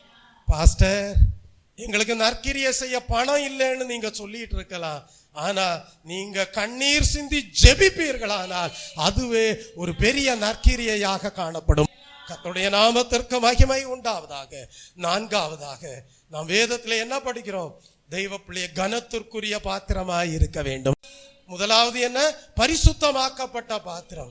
இரண்டாவது என்ன? எஜமானனுக்கு பிரயோஜனம் உள்ள பாத்திரம். மூன்றாவது என்ன? நற்கிரியைகள் செய்யக்கூடிய பாத்திரம். நான்காவதாக கனத்திற்குரிய பாத்திரமாக விளங்க வேண்டும். தெய்வ பிள்ளையே, தேவன் வாக்குத்தத்தம் கொடுத்திருக்கிறார். இந்த வாக்குத்தத்தம் என்ன? நீ என் பார்வையிலே அருமையானபடியால் நானும் உன்னை சிநேகித்தேன், ஆகையால் நீ கனம் பெற்றாய். அப்படியானால் ஒவ்வொருவருக்கும் ஒரு விருப்பம் இருக்க வேண்டும். தேவனே, உம்முடைய பார்வையிலே நான் அருமையானவனாய் இருக்க வேண்டும். பைபிள் அந்த வார்த்தை தான் கொடுக்கப்பட்டிருக்கிறது. நீ என் பார்வையிலே அருமையானபடியால் நானும் உன்னை சிநேகித்தேன், ஆகையால் நீ கனம் பெற்றாய். எவ்வளவு ஒரு நல்ல வாக்கு தத்தம். தெய்வ பிள்ளையே, நீங்கள் தேவனுடைய பார்வையிலே அருமையானவர்களாக காணப்பட வேண்டும். அப்படி காணப்படுவீர்களானால் கர்த்தர் உங்களை சிநேகிக்கிறவராயிருப்பார். தேவனால் சிநேகிக்கப்படுகிறவர்கள் கனத்திற்குரிய பாத்திரமாய் இருப்பார்கள். கர்த்தருடைய நாமத்திற்கு மகிமை உண்டாவதாக.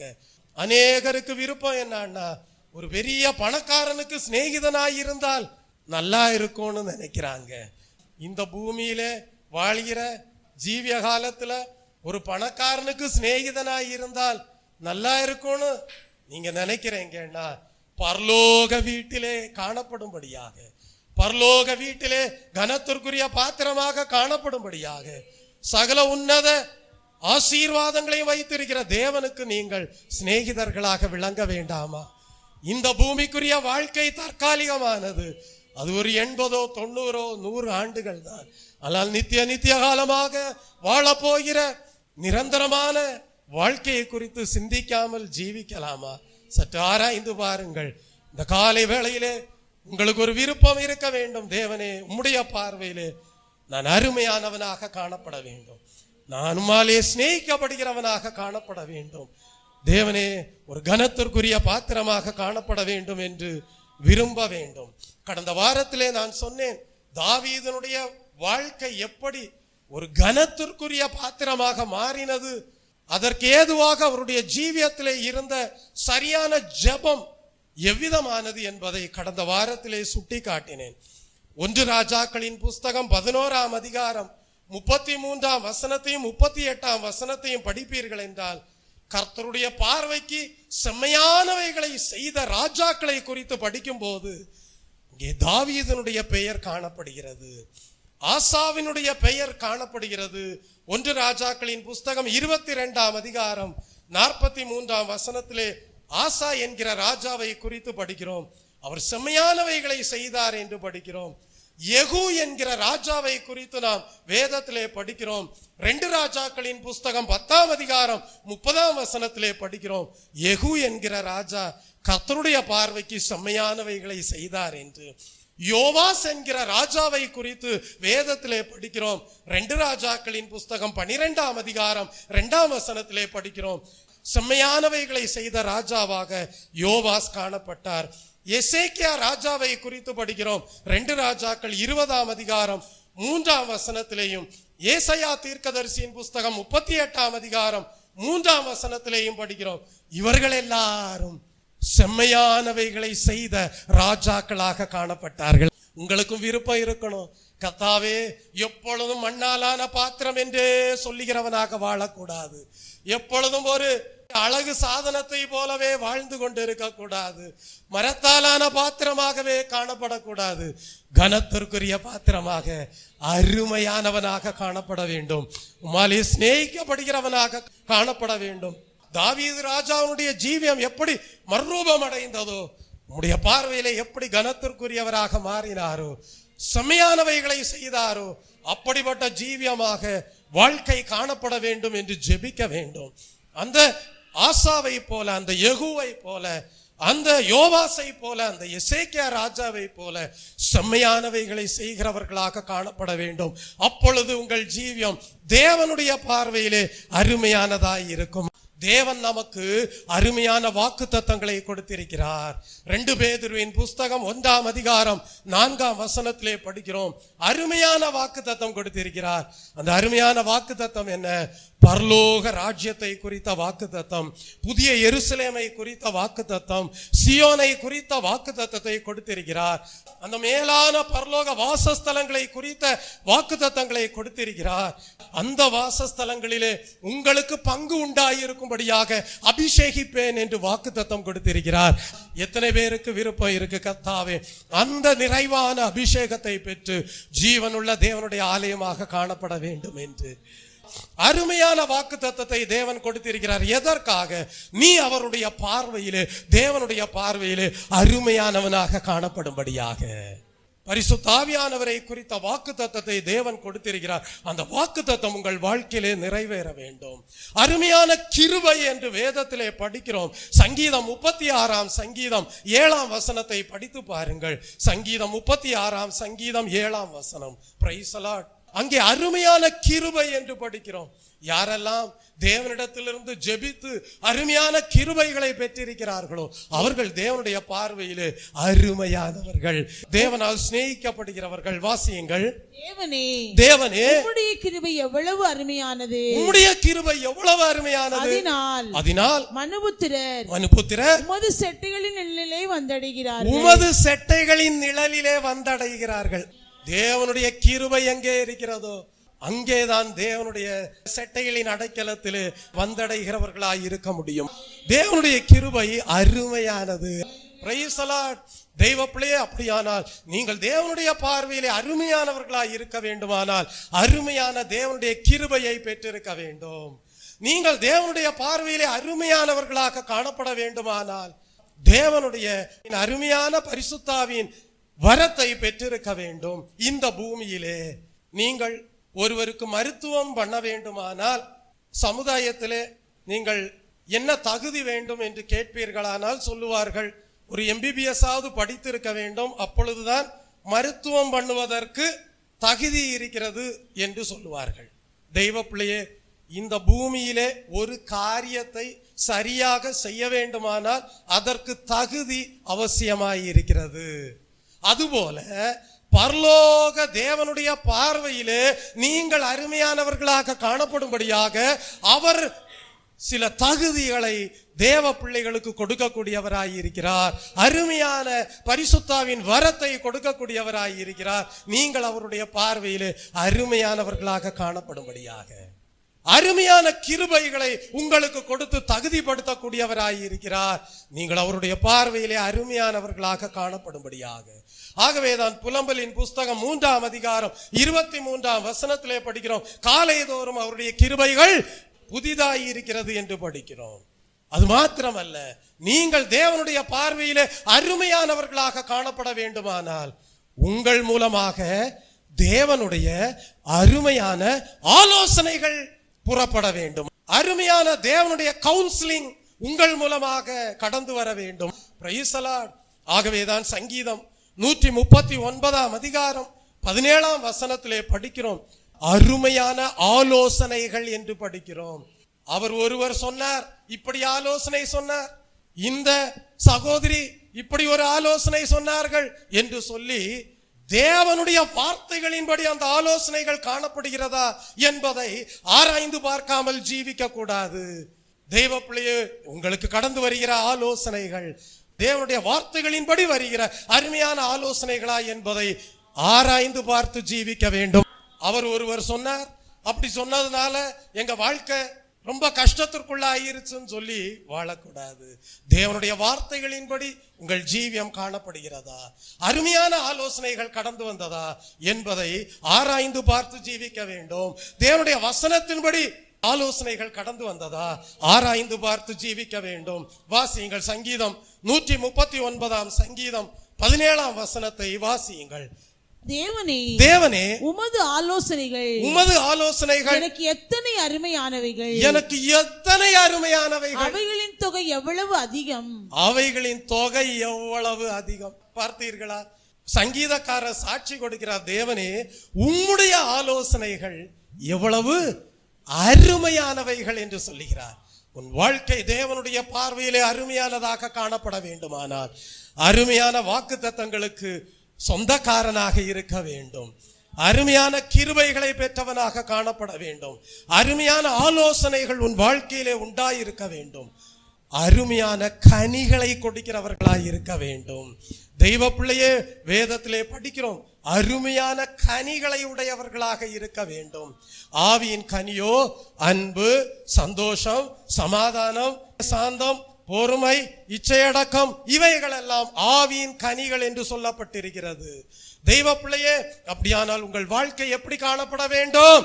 அருமையான கனியுள்ள ஜீவியமானதாக காணப்பட வேண்டும். ஒரு செடியை நடும்போது அந்த தோட்டக்காரனுக்கு ஒரு எண்ணம் உண்டாயிருக்கும். என்ன எண்ணம்? அந்த செடி வளர வேண்டும், அது நல்ல ஒரு விருட்சமாக வளர்ந்து அதிலே தான் எதிர்பார்க்கக்கூடிய நல்ல கனிகள் உண்டாயிருக்க வேண்டும் என்கிற எண்ணம் காணப்படும். நீங்கள் யாரை வேண்டுமானாலும் போய் கேட்டு பாருங்கள். அநேகர் செடி நடுவார்கள். எதற்காக தண்ணீர் ஊற்றுகிறார்கள்? எதற்காக எரு போடுகிறார்கள்? அது நன்றாக வளர்ந்து அந்த தோட்டக்காரன் எதிர்பார்க்கக்கூடிய நல்ல கனிகளை கொடுக்க வேண்டும் என்கிற நோக்கத்தோடு தான் ஒரு செடியை நடுவார்கள். ஆனால் வேதாகமத்திலே படிக்கிறோம், தேவன் என்ன செய்தாராம்? ஒரு செடியை நட்டாராம். நற்குல திராட்சை செடியை நட்டாராம். ஒரு செழிப்பான மேட்டிலே நட்டாராம். ஆனால் அது கசப்பான கனிகளை கொடுத்தது என்று நாம் வேதத்திலே படிக்கிறோம். தெய்வ பிள்ளையே, உங்களுடைய ஜீவியம் அப்படி காணப்படக்கூடாது. தேவன் உங்களை நாட்டின நோக்கம் வாழ்க்கையிலே நிறைவேற வேண்டும். என்னை ஒரு செழிப்பான மேட்டிலே நீர் நாட்டுகிறீரே, நீர் நாட்டுகிற நோக்கம் ஜீவியத்திலே நிறைவேற வேண்டும். நீர் தண்ணீர் பாய்ச்சுகிறீரே, உரம் போடுகிறீரே, நல்ல கனிகள் உண்டாக வேண்டும் என்று சொல்லி என்ன நோக்கத்தோடு நாட்டப்பட்டீர்களோ அந்த நோக்கத்தை தேவனுடைய நாமம் மகிமைக்கென்று நிறைவேற்றுகிறவர்களாய் இருக்க வேண்டும். வேதத்திலே படிக்கிறோம், யோசேப்பை குறித்து படிக்கிறோம். யோசேப்பு கனிதரும் செடியாக காணப்பட்டாராம். யோசேப்பு கனிதரும் செடியாக காணப்பட்டாராம். யோசேப்பனுடைய தகப்பனார் யாக்கோபு ஆசீர்வதிக்கிறார். எல்லா பிள்ளைகளையும் ஆசீர்வதிக்கிறார் தன்னுடைய கடைசி நாட்களிலே. அப்பொழுது யோசேப்பை ஆசீர்வதிக்கும் போது சொல்லுகிறார், யோசேப்பு கனிதரும் செடி என்று. அப்படியானால் ஏறக்குறைய 500 ஆண்டுகளுக்கு பிறகு, எத்தனை ஆண்டுகளுக்கு பிறகு? 500 ஆண்டுகளுக்கு பிறகு யோசேப்பின் சந்ததியாரை மோசே ஆசீர்வதிக்கிறார். அவர் ஆசீர்வதிக்கும் போது எவ்விதமாக ஆசீர்வதிக்கிறார்? உபாகமம் எழுதின புஸ்தகம் 33ஆம் அதிகாரம் 13 முதல் 16 வசனங்களை வாசித்து பாருங்கள். காலங்கள் கடந்து போகலாம், ஆனால் தேவனுடைய ஆசீர்வாதங்கள் உன் வாழ்க்கையிலே காணப்பட வேண்டும். Praise the Lord. அதற்கேற்ற விதமாக உன் ஜீவியத்தை தேவனுடைய வார்த்தைகளை கொண்டு காத்துக்கொள்ள வேண்டும். 500 வருடங்கள் ஆனால் என்ன? யாக்கோபு யோசேப்பை குறித்து சொன்ன அந்த வார்த்தைகளை மோசே நினைவு கூர்ந்து யோசேப்பின் சந்ததியாரை ஆசீர்வதிக்க கூடியவராய் இருக்கிறார். வாசியுங்கள், உபாகமம் 33ஆம் அதிகாரம் 13 முதல் 16 வசனங்கள். யோசேப்பை குறித்து, கர்த்தரால் அவனுடைய தேசம் ஆசீர்வதிக்கப்படுவதாக, அது வானத்தின் செல்வத்தினாலும் பனியினாலும் ஆழத்திலுள்ள நீரூற்றுகளினாலும் சூரியன் பக்குவப்படுத்தும் அருமையான கனிகளினாலும் சந்திரன் பக்குவப்படுத்தும் அருமையான பலன்களினாலும் ஆதி பர்வதங்களில் உண்டாகும் திரவியங்களினாலும் நித்திய மலைகளில் பிறக்கும் அரும் பொருள்களினாலும் நாடும் அதன் நிறைவும் கொடுக்கும் அருமையான தானியங்களினாலும் ஆசீர்வதிக்கப்படுவதாக. முட்செடியில் எழுந்தருளினவரின் தயை யோசேப்புடைய சிரசின் மேலும் தன் சகோதரர் விசேஷித்தவனுடைய உச்சந்தலையின் மேலும் வருவதாக. கர்த்தருடைய நாமத்திற்கு மகிமை உண்டாவதாக. யாக்கோபு எல்லா பிள்ளைகளையும் ஆசீர்வதிக்கிறார், யோசேப்பையும் ஆசீர்வதிக்கிறார். யோசேப்பை குறித்து சொன்ன ஆசீர்வாதம் என்ன? யோசேப்பு கனிதரும் செடி என்று. 500 ஆண்டுகளுக்கு பிறகு மோசே யோசேப்பின் சந்ததியாரை அந்த யாக்கோபு சொன்ன அந்த ஆசீர்வாதத்தை நினைவு கூர்ந்து தீர்க்க தரிசனமாக உரைக்கிறார். என்ன சொல்லுகிறார்? யோசேப்பை குறித்து, கர்த்தரால் அவனுடைய தேசம் ஆசீர்வதிக்கப்படுவதாக, அது வானத்தின் செல்வத்தினாலும் பனியினாலும் ஆழத்தில் உள்ள நீரூற்றுகளினாலும் சூரியன் பக்குவப்படுத்தும் அருமையான கனிகளினாலும். அந்த வார்த்தையை விட்டுறக்கூடாது, அருமையான கனிகளினாலும்.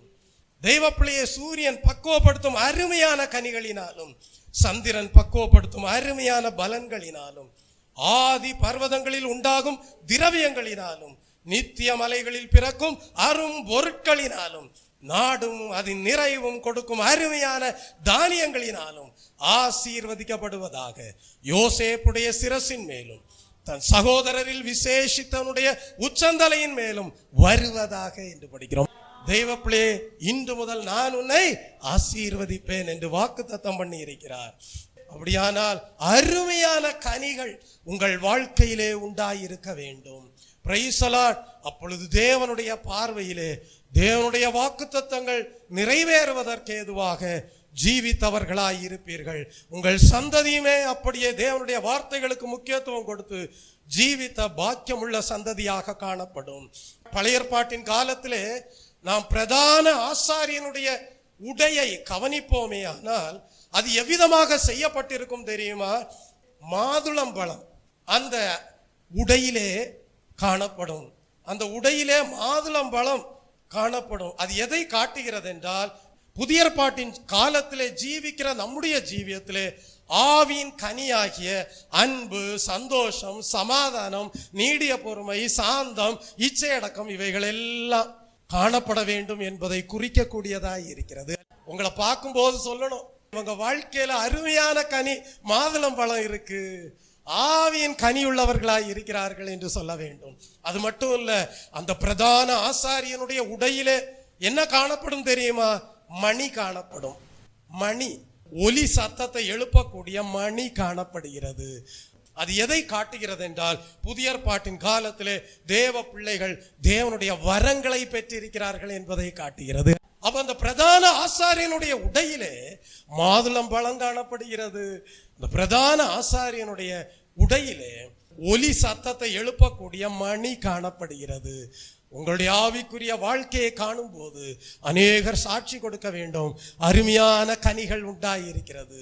உங்களுடைய ஜீவியத்தை காணும் போது சாட்சி கொடுக்க வேண்டும், ஆவியின் வரங்களும் உண்டாயிருக்கிறது என்று சாட்சி கொடுக்க வேண்டும். தெய்வ பிள்ளையே, எந்த சூழ்நிலையிலே நீங்கள் காணப்பட்டாலும் தேவனுக்கு அருமையான கனிகளை கொடுக்க முடியும். அரபு தேசத்திலே அநேக நிலங்களை நீங்கள் பார்ப்பீர்கள் என்றால் வனாந்திரம் போன்ற வறண்டு போன நிலமாக தான் காணப்படுகிறது.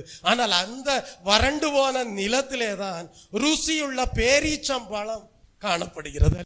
எந்த சூழ்நிலையானாலும் உங்களை கனி உள்ளவர்களாக வாழ வைக்க நம் தேவனால் கூடும்.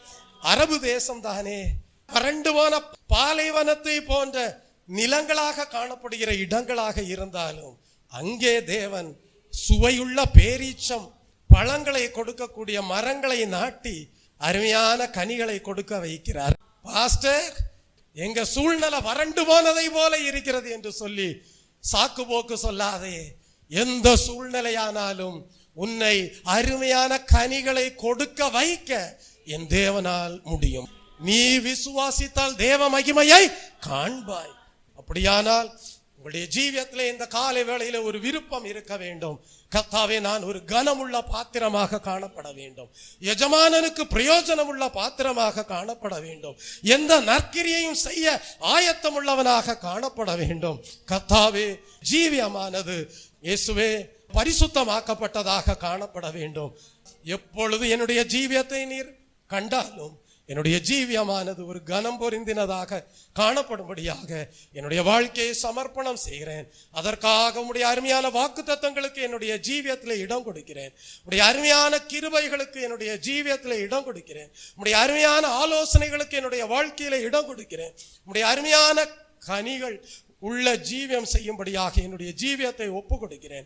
சூழ்நிலைகள் எதுவாய் இருந்தாலும், உயர்வாய் இருந்தாலும், தாழ்வாய் இருந்தாலும், பிரதிகூலங்களாய் இருந்தாலும், அனுகூலமான சூழ்நிலைகளானாலும், ஆனால் எப்பொழுதும் நான் உமக்காக கனி கொடுப்பேன், உமக்கு பிரியமான ஜீவியம் செய்வேன், உம்முடைய பார்வையிலே விலையேற பெற்ற பாத்திரமாய் இருப்பேன் என்று சொல்லி கேட்ட சத்தியத்திற்கு இந்த காலை வேளையிலே உங்கள் ஜீவியத்தை ஒப்பு கொடுங்கள்.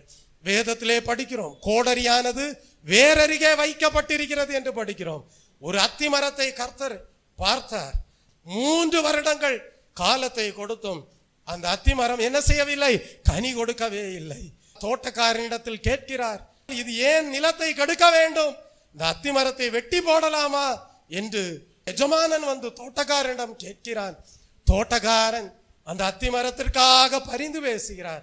இன்னும் 1 வருடம் இருக்கட்டும், நான் என்னால முடிஞ்ச அதில் உரத்தை எல்லாம் போட்டு சுத்திகரிப்பு பண்ண வேண்டிய காரியங்களை எல்லாம் செய்து தண்ணீர் பாய்ச்சி என்னால முடிஞ்ச அளவுக்கு பராமரிக்கிறேன்னு அந்த தோட்டக்காரன் எஜமானிடத்துல இன்னும் ஒரு வருடம் சமயத்தை கொடுங்கன்னு சொல்லி மன்றாடுகிறார். அப்படிதான் தேவன் உங்களுக்கு சமயத்தை கொடுத்து வருகிறார். இன்னும் ஒரு வருடம் இருக்கட்டும், என் பிள்ளை நல்லா கனி கொடுப்பா. இன்னும் ஒரு வருடம் இருக்கட்டும், என்னுடைய பிள்ளைகள் கனி கொடுப்பார்கள். இன்னும் ஒரு வருடம் இருக்கட்டும் சொல்லி பாஸ்டர் அவர்கள் தேவனிடத்திலே பரிந்து பேசிக்கொண்டே இருக்கிறார். கர்த்தாவே இன்னும் ஒரு வருடம் கொடுங்க, இன்னும் ஒரு வருடம் கொடுங்க. எப்படியாவது மனம் திரும்பிடுவாங்க, நீர் எதிர்பார்க்கிற கனிகளை கொடுத்துருவாங்க. அதற்காக என்னால முடிஞ்ச அளவுக்கு நான் பிரயாசப்படுகிறேன், சத்தியத்தை போதிக்கிறேன், ஆலோசனைகளை கொடுக்கிறேன். கர்த்தாவே உம்மோடு சேர்த்துக் கொள்ளும்படியாக, நீர் எதிர்பார்க்கிற அருமையான கனிகளை கொடுக்கும்படியாக, உமக்கு பிரியமான வேலைகளை செய்கிறேன் என்று சொல்லி பாஸ்டர் அவர்கள் என்ன செய்கிறார்கள்?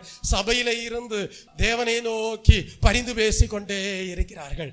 அந்த பரிந்துரைகள் எல்லாம் உங்களுடைய வாழ்க்கையிலே பிரயோஜனம் உள்ளதாக காணப்படும்படியாக, உங்களுடைய ஜீவியத்திலே அருமையான கனிகள் உண்டாயிருப்பதற்கு ஏதுவாக காணப்படும்படியாக அந்த சமயத்தை, கிருபையுள்ள காலத்தை பயன்படுத்திக் கொள்வீர்களாக.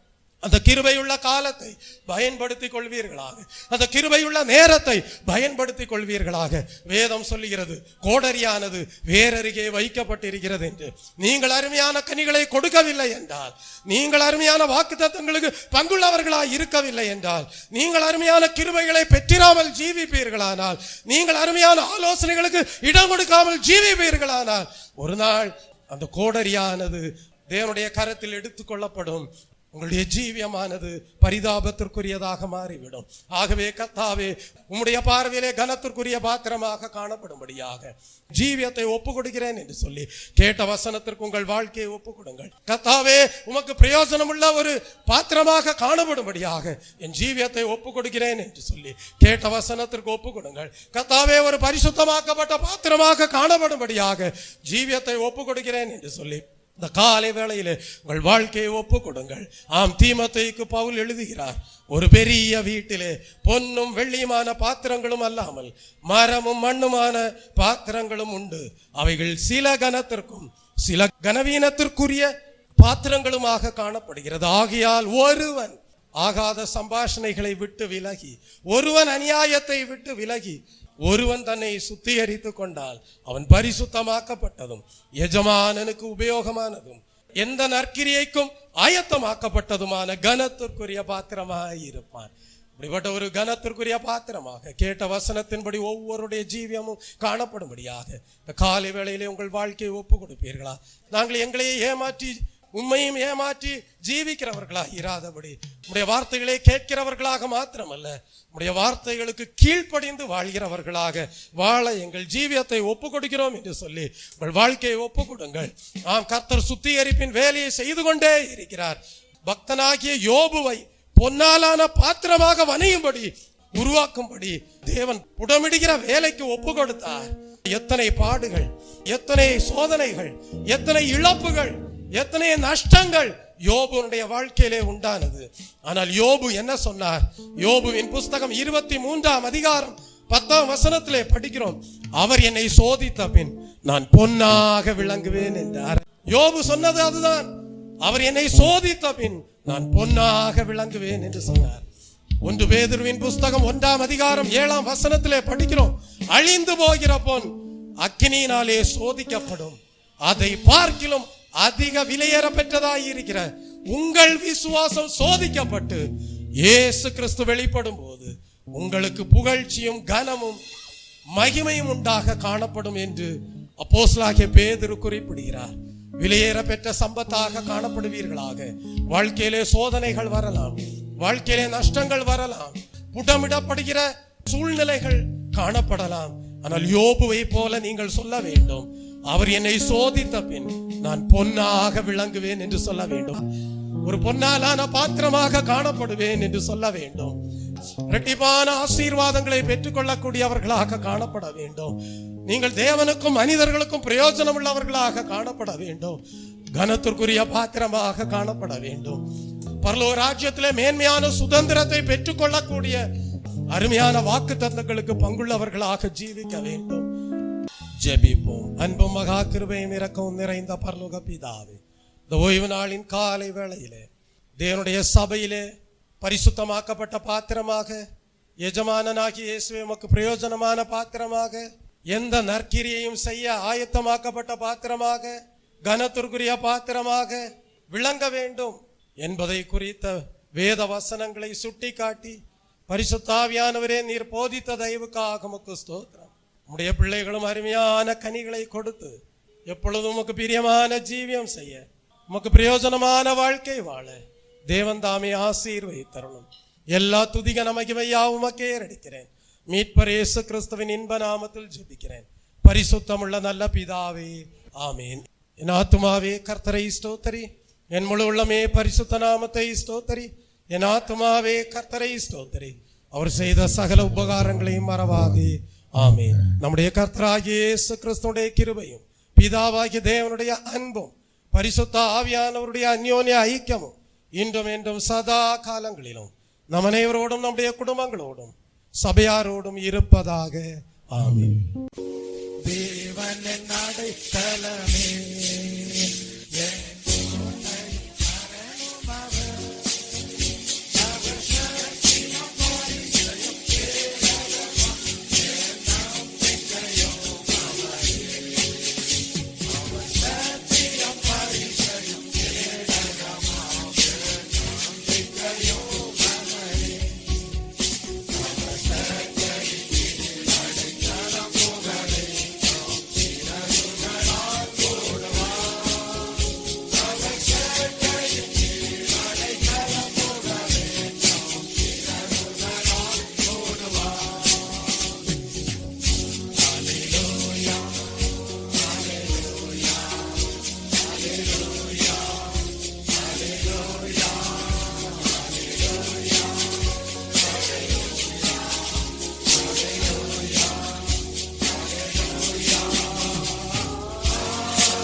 பெரிய வீடாகிய தேவனுடைய சபையிலே நீங்கள் பரிசுத்தமாக்கப்பட்ட பாத்திரமாக, எஜமானுக்கு உபயோகரமான பாத்திரமாக, எந்த நற்கிரியைகளும் செய்ய ஆயத்தமாக்கப்பட்ட பாத்திரமாக, கனத்திற்குரிய பாத்திரமாக காணப்படும்படியாக, பொன்னை போல பசும்பொன்னை போல உங்களுடைய ஜீவியமானது விலையேறப்பெற்ற சம்பத்தாக, தேவனுடைய சாயலை உடையவர்களாக நீங்களும் வாழ்ந்து தேவனுடைய பார்வையிலே அருமையானவர்களாக, சிநேகிக்கப்படுகிறவர்களாக காணப்படும்படியாக தேவன் தாமே உங்களையும் பலப்படுத்தி ஆசீர்வதித்து மேன்மைப்படுத்துவாராக.